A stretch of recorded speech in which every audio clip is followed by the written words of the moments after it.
హెచ్చరిక, దైవజనుని హెచ్చరిక. ప్రపంచంలో 3వ వంతు క్రైస్తవులు ఉన్నారు. అందులో కర్ల్స్ ఉన్నాయి, అందులో రోమన్ క్యాథలిక్స్ ఉన్నారు, అందులో ప్రొటెస్టెంట్స్ ఉన్నారు, డిఫరెంట్. కానీ క్రైస్తవులు క్రీస్తునందు మెయిన్గా విశ్వాసం వచ్చిన వారు, తప్పుడు సిద్ధాంతాలు ఏవైనా అవి సర్వత ఫిల్టర్ చేసుకుంటే ప్రభువుని ఎరిగామన్న వారు 2.3 బిలియన్ పీపుల్ ఉన్నారు. ఇలా విస్తరించడానికి ఓన్లీ 12 పీపులే ఆ రోజుల్లో. ఎంతమంది? 12 మందే. మీరు సర్వలోకమునకు వెళ్ళి సర్వ సృష్టికి సువార్తను ప్రకటించండి. ఎందుకు ఇవాళ యేసు క్రైస్తవ్యాన్ని వ్యతిరేకిస్తున్నారు? క్రైస్తవంలో మాత్రమే ఈ మార్పు చెందటం అనేది ఉందండి. మార్పు చెందటం అన్నప్పుడు మతం మార్పిడి అనుకుంటున్నారు, కానీ మనిషి మార్పు. యేసుక్రీస్తు హృదయాన్ని మార్చడానికి వచ్చాడు, ద లైఫ్ స్టైల్ జీవితాన్ని మార్చడానికి వచ్చాడు. యేసుక్రీస్తు నామములో ప్రార్థిస్తున్నప్పుడు, యేసు ప్రభు రూపాంతర కొండ మీద ప్రార్థిస్తున్నప్పుడు ఏం జరిగింది? ఆయన ముఖం మారింది, ఆయన వస్త్రాలు మారాయి, అవి దగదగలాడుతున్నాయి. యేసుక్రీస్తునందు విశ్వాసం ఉంచిన వారి ముఖ వర్చస్సు మారుతుంది, వారి హృదయ స్థితి మారుతుంది, వారి పై అవతారం కూడా, వారి బాహ్య సంబంధమైన విషయాల్లో కూడా ఆ మార్పుని ఇతరులు గుర్తించగలుగుతారు. ఆనాడు ఈ అధికారంతో ఉన్నవారు, అధికార దాహంతో ఉన్నవారు, ఆ రాజులు అందుకే క్రైస్తవానికి వ్యతిరేకమై వారిని హింసించడం ప్రారంభించారు. అలాగూ సంఘం అనేక శ్రమల పాలైపోయింది. సంఘాలు విశ్వసించిన వారిని శిలువలకు కట్టి కాల్చేశారు. నీరో చక్రవర్తి కాలంలో ముఖ్యంగా సింహాలకు ఎరవేశారు. ఎన్ని చేసినా యేసుక్రీస్తు వెలిగించిన దీపం ఆరిపోలేదు. అది మనుషులు ఆర్పే దీపం కాదు, నిజమైన వెలుగది.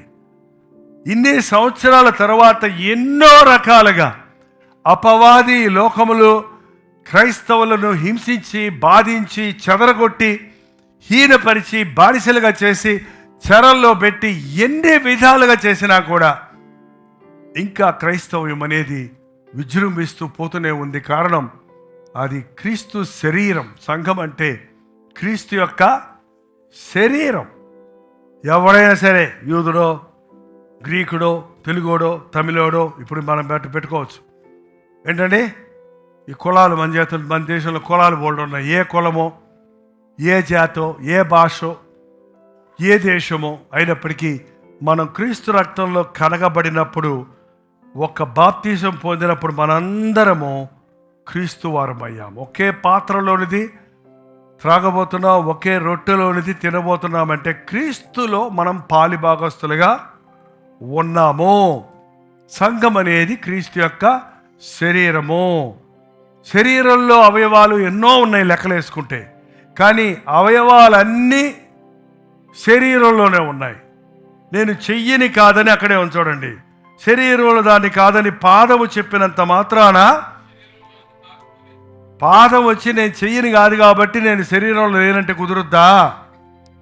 ఏంటంటే చెవిని కాదని, కన్నును కాదని, చెవి చెప్పినంత మాత్రమున శరీరంలోనిది కాకపోనా? 16వ వచనంలో కన్ను చెవి ఒక పని చేయదు. చెవి పని చెవి చేయాలి, కన్ను పని కన్ను చేయాలి. కన్ను చేసే పని చెవి చేయగలదా? చెవి చేసే పని కన్ను చేయగలదా? కాలు చేసే పని చెయ్యి చేయగలదా? చెయ్యి చేసే పని కాలు చేయగలదా? అన్ని అవయవాలు సమిష్టిగా కూడి పనిచేస్తున్నాయి కాబట్టే శరీరం సరిగ్గా నడుస్తుంది, ఎన్నో కార్యాలు సాధిస్తుంది. సంఘము కూడా కొందరు చెయ్యిగా, కొందరు కన్నుగా, కొందరు చెవిగా, వ్యత్యాసమైన వ్యక్తులుగా మనం ఉన్నాం. ఎవడి పని వాడు చెయ్యాలి. నేనెట్టుంటే నీకెందుకు అంటానికి లేదు. సంఘములో ఉన్న విశ్వాసులు అందరూ ఆరోగ్యంగా ఉండాలి, ఆధ్యాత్మికంగా ఉండాలి, విశ్వాసంతో ఉండాలి. అప్పుడే చర్చి స్థిరంగా దేవుని నామానికి మహిమ వచ్చేటట్టుగా ఉంటుంది. సంఘములో ఉన్న విశ్వాసులు పక్కోడు బలహీనుడైతే నాకేంటి, ఆ ముగ్గురు ప్రార్థన చేయకపోతే నాకేంటి అనుకునే వారిగా ఉంటే ఆ ముగ్గురి వలన సంఘానికే దూషణ వస్తుంది, దేవుని నామానికే సిగ్గు కలుగుతుంది. ఆధ్యాత్మిక జీవితంలో కూడా చాలా మంది బలహీనులుగా ఉండి వారు దాన్ని గుర్తించలేని స్థితిలో ఉంటున్నారు.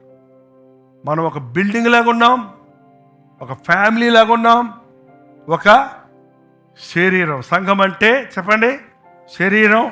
సంఘం అంటే కట్టడం. సంఘం అంటే కుటుంబం.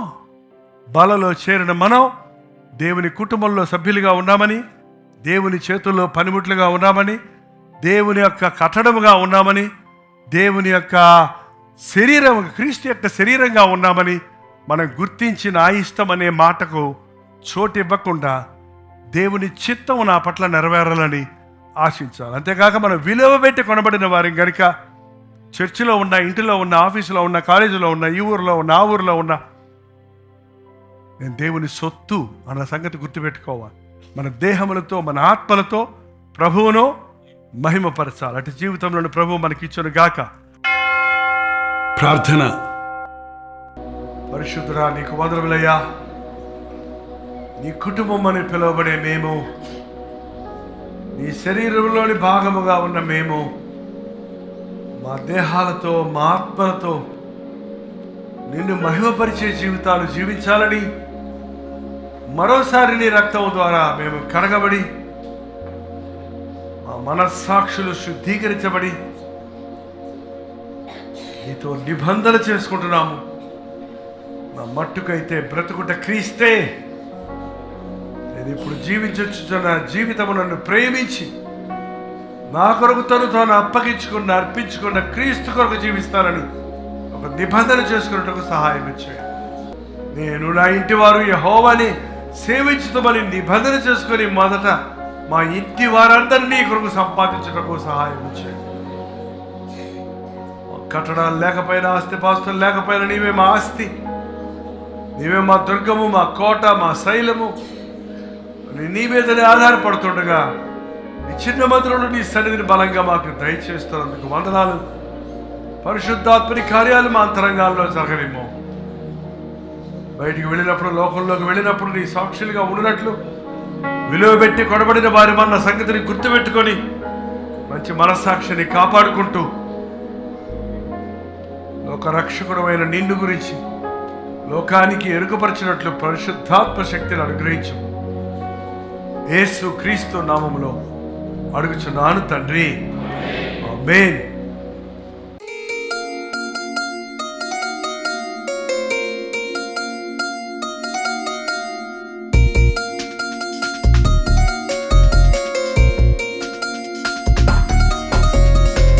హల్లెలూయా. దేవుడికి స్తోత్రం. రాజమండ్రి పరిసర ప్రాంతాల్లో ఉన్న వారికి శుభవార్త. చాలా కాలమైంది రాజమండ్రి రారా అని మీరు అనేకులు అడుగుతున్నందున, రాజమండ్రి చుట్టుపక్కల ప్రాంతాల్లో ఉన్న మీకందరికీ అనుకూలంగా ఉంటున్నందున ప్రభు చిత్తమైతే సెప్టెంబర్ 16వ తారీఖు 1 డే గెట్ టుగెదర్ను మీ కొరకు రాజమండ్రిలో సూర్య గార్డెన్స్లో ఏర్పాటు చేస్తున్నాం. రండి. ముఖాముఖిగా మిమ్మల్ని చూడడానికి, వ్యక్తిగతంగా మీకోసం ప్రార్థన చేయడానికి కూడా అవకాశం కలుగజేయండి. మధ్యాహ్నం 2 గంటల నుంచి 6 గంటల వరకు, 6 గంటల నుంచి 10 గంటల వరకు 2 సెషన్స్ ఉంటాయి. మీరు 2 సెషన్లో ఉండగలిగితే చాలా సంతోషం. లేక ఏది మీకు అనుకూలమో ఆ సెషన్కు హాజరై ఆధ్యాత్మికంగా ఉజ్జీవించబడండి. చిరునామా గమనించండి. Surya gardens function hall, Jawaharlal Nehru road, Rajahmundry. ఇంకా విషయమే మీకు వివరాలు కావాలంటే 9884707779 లేక 9884807779 అనే నెంబర్లకు మీరు కాల్ చేయండి, లేకపోతే వాట్సాప్ పెట్టండి. 954041 నెంబర్కి కూడా మీరు వాట్సాప్ మెసేజ్ పెట్టవచ్చు. తప్పకుండా మీకు వివరాలు తెలియజేయబడతాయి. మీ స్నేహితుల్ని, బంధువుల్ని కూడా పిలుచుకొని రండి.